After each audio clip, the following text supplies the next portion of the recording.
ભાજપે લોકસભાના ઉમેદવારોની 5મી યાદી જાહેર કરી દીધી છે।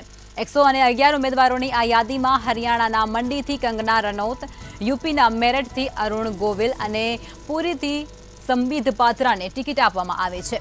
તો ઝારખંડના દુમકાથી સીતા સોરેન, યુપીના ગાઝિયાબાદથી અતુલ ગર્ગ, હરિયાણાના કુરુક્ષેત્રથી નવીન જિંદાલને ઉમેદવાર બનાવવામાં આવ્યા છે।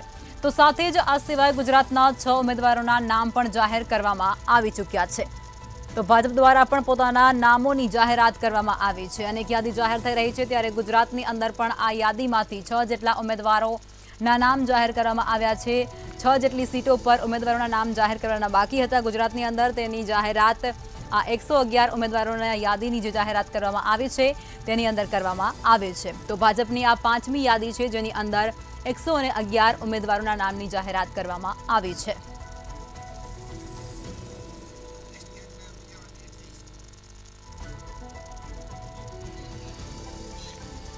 તો આજ મુદ્દે વધુ વિગતો આપવા માટે અમારા સંવાદદાતા ધ્રુવ કુંડલે રાજકોટથી લાઈવ જોડાઈ ચૂક્યા છે।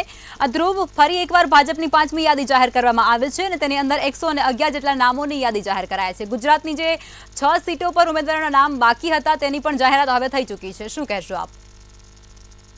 ચોક્કસથી વાત કરીએ તો જે 5મી યાદી છે ભાજપની છે જાહેર થઈ ચૂકી છે, અને ખાસ તો કેટલાક જે નવા નામો છે તે ક્યાંક તેમાં સમાવેશ થયા છે। મહત્વની બાબત એ છે કે ગુજરાતની જે 6 બેઠકોની જે વાત ચાલતી હતી કે આ 6 બેઠકો માટે ક્યારે ભાજપ નામ જાહેર કરશે તે પણ જાહેર કરી આપી છે। અને આ સાથે કહી શકાય કે જે બરોડામાં જે વિવાદ ચાલતો હતો તે વિવાદનો પણ ક્યાંક અંત આવ્યો છે।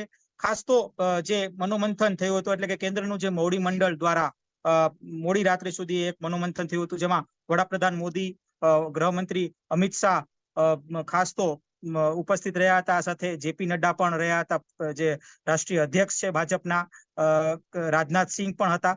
ચોક્કસથી આ તમામે તમામ લોકોએ ક્યાંક આ જે બેઠકો છે તે બેઠક ક્યાંક નક્કી કરી છે। મોવડી મંડળ ની સ્પષ્ટ છે, કહી શકાય કે આ બેઠકમાં અનેક જે સેલિબ્રિટીને પણ ક્યાંક આવરી લેવામાં આવ્યા છે, જેમ કે મંડીથી કંગના રાણાવતને ટિકિટ ફાળવવામાં આવી છે। આ સાથે અરુણ ગોવિલ કે જે બહુ ચર્ચિત જે રામાયણ સિરિયલ હતી તેમના મુખ્ય કહી શકાય કે રામ બન્યા હતા, અને ખાસ તો તેઓને પણ મેરઠથી ટિકિટ મળી છે। એટલે કે એક સેલિબ્રિટીને પણ મોકો મળ્યો છે આ વખતે કે તે પણ પોતાને સાબિત કરી શકે। આ સાથે બિઝનેસમેનમાં પણ નવીન જિંદલને કુરુક્ષેત્રથી જે ટિકિટ છે તે ફાળવવામાં આવી છે। આ સાથે કહી શકાય કે જે વિવાદિત જે જગ્યા છે, એટલે કે સંદેશ ખાડી કે જ્યાં ભાજપ વર્સિસ ટીએમસી આ બંને સામસામા હતા, ત્યાંથી ક્યાંક પણ કહી શકાય કે જે પીડિતા છે તે પીડિતાને પણ ટિકિટ છે તે આપવામાં આવી છે। એટલે કે ચોક્કસથી એક રણનીતિ સાથે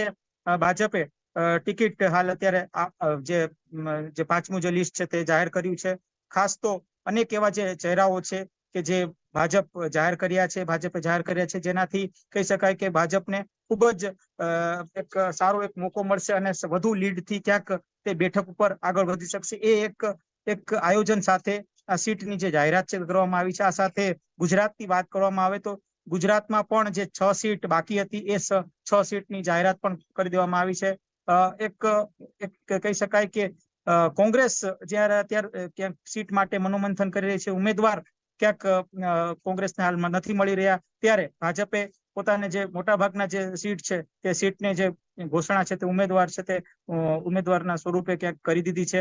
રાજકોટની વાત કરવામાં આવે તો રાજકોટમાં પણ કેન્દ્રીય મંત્રી જે પરસોત્તમ રૂપાલા છે તે ઉમેદવાર તરીકે છે, ત્યારે રાજકોટમાં હજુ સુધી કોંગ્રેસ ના ઉમેદવારને હજુ સુધી ક્યાંક મનોમંથન થયું નથી, ના તો કોંગ્રેસ પોતાનું જે ઉમેદવાર છે તે ડિક્લેર નથી કરી શક્યું। એટલે કે ચોક્કસથી એક ખૂબ જ સારા રણનીતિ સાથે અત્યારે ભાજપ આગળ વધી રહ્યું છે। આ સાથે વારંવાર જે કહી શકાય કે જે ભાજપની જે ચૂંટણી સમિતિની જે બેઠક છે તે ક્યાંક વારંવાર મળે છે, અને જેથી કરીને એક સારો ચહેરો, એક સારો છે લોકપ્રતિનિધિ લોકોને મળી રહે તેના માટે ક્યાંક મનોમંથન થાય છે, અને ત્યારબાદ તેનું ડિક્લેરેશન થાય છે।